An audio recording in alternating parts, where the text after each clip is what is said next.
اس میں حضرت عبداللہ ابن عباس رضی اللہ تعالیٰ عنہ، اور یہ صحابی بھی اہل بیت میں سے ہیں اور مولا علی شیر خدا کے مصاحبین میں سے، حضرت ابن عباس اہل بیت میں سے، حضرت عباس بن عبد المطلب کے صاحبزادے اور سیدنا مولا علی شیر خدا کے اسی طرح سگے چچا زاد بھائی۔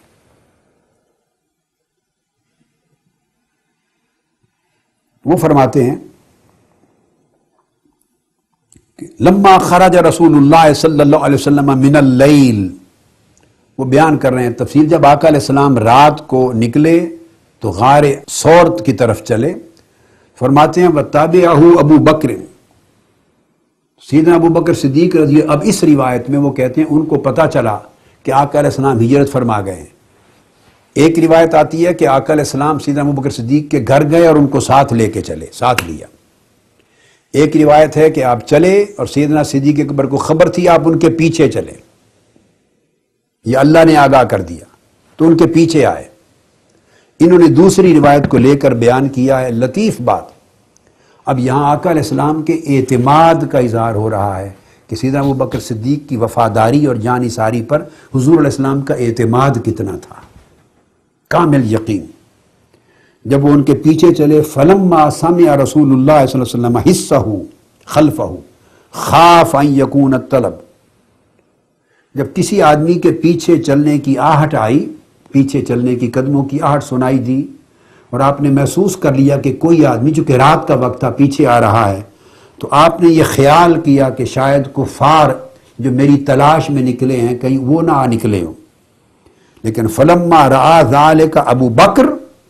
تنحنح فلما سمع ذلك رسول اللہ صلی اللہ رسول اللہ عرفه فقام له حتى تبعه فأتي الغار، اور جب آپ کو پتہ چلا کہ ابو بکر صدیق رضی اللہ تعالیٰ عنہ ہے، آقا علیہ السلام خوش ہو گئے، ویلکم کیا اور کھڑے ہو گئے، ان کو پہچانا، انہوں نے اپنی پہچان کروائی اور آپ کھڑے رہے سیدنا ابو بکر صدیق کی آمد کی انتظار تک کہ مجھے مل لے۔ جب وہ آپ سے مل گئے، اتنی دیر کھڑے ہو کے انتظار کیا تو تب دونوں مل کے غار میں گئے، اس پر کہتے ہیں اذ ہما فی الغار، جب وہ دونوں غار میں۔ پھر آیت اللہ تبائی لکھتے ہیں قال فماکث ہوا وابو بکر فی الغار ثلاثۃ ایام، رسول اللہ صلی اللہ علیہ وآلہ وسلم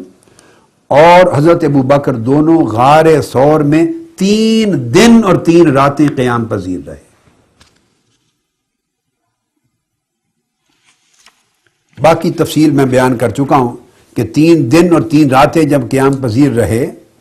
تو اس وقت پھر آپ کے صاحبزادے عبد الرحمن بن ابی بکر صبح و شام گھر سے کھانا پہنچا جاتے اور آپ کا غلام عامر بن فہیرہ بکریوں کے لا کے دودھ پہنچا جاتا، تو پورا گھر سیدنا صدیق اکبر کا آقا علیہ السلام کی نوکری پہ لگا رہا۔ اب ایک اگلا ریفرنس دے رہا ہوں، اہل تشیع حضرات کی بہت بڑی معتبر کتاب ہے، تفسیر کی کتاب البرہان فی تفسیر القرآن، البرہان، اس کے مصنف ہیں سید ہاشم بن سلیمان بن سید اسماعیل بن سید عبد الجواد الحسینی البہرانی،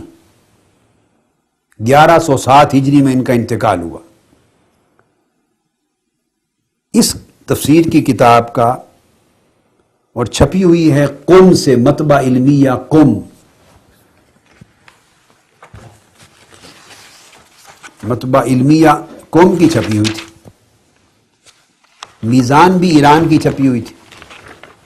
تمام کتب جن کے ریفرنس دے رہا ہوں یہ سب قم اور تہران کی چھپی ہوئی۔ 1393 ہجری کا مطبوعہ ہے، طبع جو میرے پاس ہے اس وقت، مطبع علمیہ قم کا، اس کی دوسری جلد ہے اور طبع ثانیہ ہے، سیکنڈ ایڈیشن ہے یہ۔ اب اس حدیث، اس آیت کریمہ کی تفسیر میں وہ بیان کرتے ہیں کہ آقا علیہ السلام نے سیدنا صدیق اکبر رضی اللہ تعالیٰ عنہ کو کشف بھی کرایا غار ثور میں، ان کی آنکھوں پر ہاتھ رکھا اور انہوں نے دیکھا سیدنا ابو بکر صدیق نے کہ حضرت جعفر بن ابی طالب اور ان کے لوگ دریا میں آ رہے ہیں، سمندر میں کشتی میں سوار آ رہے تھے، ان کو وہ منظر دکھایا، اور مدینہ طیبہ میں انصار جو انتظار کر رہے تھے آمد مصطفیٰ کی، تو غار ثور سے بٹھا کر مدینہ بھی دکھا دیا۔ یہاں ایک بڑی دلچسپ روایت بیان کرتے ہیں صاحب برہان صفحہ 126 پر اسی آیت کے تحت، اور سید رضی، یہ سید رضی ہیں جو مؤلف اور مرتب ہیں نہج البلاغہ کے، وہ اپنی کتاب الخصائص میں روایت کرتے ہیں، الخصائص میں، اور بیان کرتے ہیں کہ یہ اسناد مرفوع کے ساتھ ہے۔ بس آگے میں نے آپ کو عرض کیا تھا کہ ان کے یہاں بالعموم روایت کو، سند پوری کو، روات کو بیان کرنے کا رواج نہیں، بس لکھ دیا کہ اسناد مرفوع کے ساتھ روایت کرتے ہیں، اور راوی جو ہیں سید رضی ہیں لکھنے والے اپنی کتاب الخصائص میں، کہتے ہیں کہ مولا علی شیر خدا امیر المومنین سیدنا علی رضی اللہ تعالیٰ عنہ کے ایک شاگرد نے، آپ کے اصحاب میں سے ایک کسی نے پوچھا، این کنت حیث ذکر اللہ نبیہ و ابا بکر ثانی اثنین اذہما فی الغار اذ یقول لصاحبہ لا تحزن ان اللہ معنا۔ آپ کے ایک اصحاب میں سے، تلامذہ میں سے ایک نے پوچھا کہ اے مولا علی شیر خدا امیر المومنین، اس وقت آپ کہاں تھے جب قرآن کی یہ آیت نازل ہوئی رسول اور ابو بکر صدیق رضی اللہ تعالیٰ عنہ کی شان میں؟ اب یہ بات اس سے معلوم یہ ہوا سید رضی کی روایت سے، اسناد مرفوع سے، کہ یہ بات صحابہ کرام میں بھی طے تھی، مولا علی شیر خدا کے وقت میں بھی طے تھی، اور آپ کے تلامذہ کو بھی موجود تھی، اس وقت بھی اختلاف نہیں تھا، آج بھی اختلاف نہیں۔ اس نے صرف یہ سوال کیا کہ آپ کہاں تھے اس وقت جب اللہ نے اتنی بڑی شان کی آیت نازل کی، اتنی عظمت بیان کی، اتنی علو منزلت اور علو قدر بیان ہوئی، اتنی عظیم شان بیان ہوئی ابو بکر صدیق کی اپنے محبوب نبی صلی اللہ علیہ وسلم کے ساتھ۔ ثانی اثنین کہا، اذ یقول لصاحبہ کہا، لا تحزن ان اللہ معنا کہا، دو میں سے دوسرا، جب دونوں غار میں تھے اللہ ہمارے ساتھ ہے، جب اتنی بڑی شانیں بیان ہوئی تو آپ کہاں تھے اس وقت؟ یہ سوال کیا۔ اب امیر المومنین سیدنا علی اور مرتضیٰ جواب دیتے ہیں، فقال امیر المومنین ویحک یا ابن القوا کنت علی فراش رسول اللہ صلی اللہ علیہ وآلہ وسلم، تم ہلاک ہو جاؤ، ہلاک ہو جاؤ تم مجھ سے یہ پوچھنے والے، میں اس وقت مصطفیٰ کے بستر پر لیٹا ہوا تھا۔ اب نصیب کی بات ہے، مجھے تاجدار کائنات کا بستر نصیب کیا، اور ابو بکر صدیق کو 3 دن اور 3 رات کو اپنی صحبت اور خلوت نصیب کی، عطا کی غار میں۔ تو نہ ادھر کوئی زبان اہانت کھول سکتا ہے، نہ ادھر کوئی زبان اہانت کھول سکتا ہے۔ تو کتنی ناانصافی کی بات ہوگی کہ ایک طرف عقیدت ہو اور ایک طرف یعنی عداوت پیدا ہو جائے، استغفر اللہ العظیم۔ تو آپ نے فرمایا اس وقت میں آپ کے بستر پہ لیٹا ہوا تھا جب ابو بکر صدیق حضور علیہ السلام کی معیت میں غار ثور میں تھے اور اللہ کی یہ آیتیں نازل ہو رہی تھی۔ تو گویا مولا علی شیر خدا نے تصدیق کر دی اس پوری تفسیر کی۔ اب اس کے بعد ایک اگلی تفسیر شیعہ حضرات کی کتاب الصافی فی تفسیر القرآن، اور اس تفسیر کے مؤلف ہیں محقق محمد بن المرتضیٰ المحسن الکاشانی۔ یہ بھی 11ویں صدی ہجری کے بڑے جلیل القدر شیعہ مفسرین میں سے ہیں۔ یہ ان کی جلد اول کی جز اول میں ہے یہ آیت کریمہ جو بیان ہوئی، اور یہ بھی طبع اس کا 1393 ہجری کا ہے، اور ایران کا طبع ہے، تہران کا، خیابان بوزر کا، کتاب الصافی۔ اب سورہ توبہ کے اسی آیت کریمہ کی تفسیر میں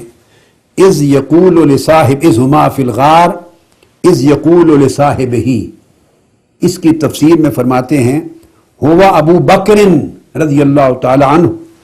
بڑی خاص بات ہے، ہوا ابو بکر لا تحزن اے لا تخف ان اللہ معنا بالعصمت والمعونہ، اے ابو بکر غم نہ کر، خوف نہ کر، اللہ ہمارے ساتھ ہے، یعنی اس نے ہمیں اپنی عصمت اور اپنی مدد کے ساتھ اپنی حفاظت میں لے لیا ہے۔ تو گویا اب یہ کتاب الصافی شیعہ حضرات کی تفسیر کے تحت سیدنا صدیق اکبر رضی اللہ تعالیٰ عنہ کو اللہ نے اپنی عصمت و معونت کی حفاظت عطا کی۔ تو جس صحابی رسول کو اللہ اپنی عصمت اور معونت کی حفاظت عطا کرے، اس کے قدموں میں کبھی بھی زندگی تا دم حیات تزلزل آ سکتا ہے۔ اور یہ جو بات ہے آگے پھر آپ کی شیعہ حضرات کی ایک جلیل القدر کتاب ہے، کتاب الکافی، کتاب الکافی بہت بڑی اصول میں سے ہے، ان کے اصول اربع میں، جیسے ہماری سیاہ ستہ ہیں اور بخاری مسلم کا درجہ ہے اس درجے کی کتاب، اس میں عن الامام باقر علیہ السلام، اب اس آیت کی تفسیر میں سیدنا امام محمد الباقر علیہ السلام کا قول روایت کیا ہے، اور فرماتے ہیں کہ ان رسول اللہ صلی اللہ علیہ وسلم اقبل یقول لابی بکر فی الغار اسکن فإن اللہ معنا، حضور علیہ الصلوۃ والسلام نے اپنا چہرہ مبارک حضرت ابو بکر کی طرف کیا اور چہرہ مبارک کر کے فرمایا ابو بکر بالکل اطمینان سے رہ، سکون کر، اللہ ہم دونوں کے ساتھ ہے،